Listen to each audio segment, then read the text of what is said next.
In the past few years, momentum has been building in the Danish climate movement. In early 2019, the parliamentary elections were approaching, and week after week, more people joined the marches. We demanded real action on the climate crisis.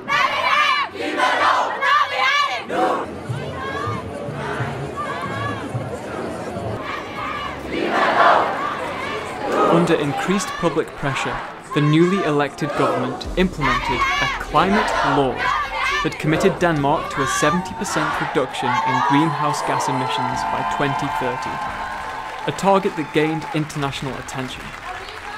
Now, more than 1 year later, it is increasingly clear that these commitments were meaningless to the politicians.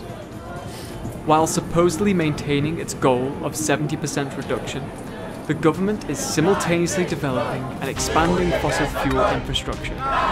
Permits for drilling oil in the North Sea until 2055 are under negotiation.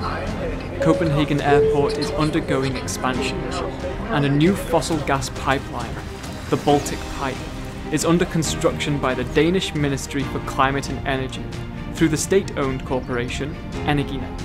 The Danish government is doing the exact opposite of what it's claiming. It's claiming to go into a decarbonized economy. This gas is worse than coal, the emissions are much worse, and this pipeline is going through Denmark from Norway to Poland. You are not alone! You are not alone!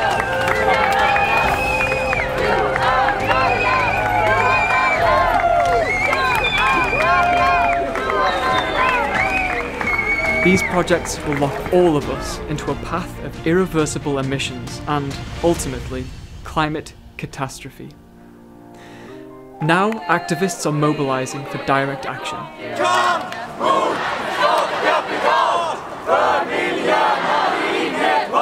Working together across the border in Sweden, we've already successfully prevented the construction of a fossil gas terminal in Gothenburg and halted the expansion of Preem's refinery in Lysekil. We know this works.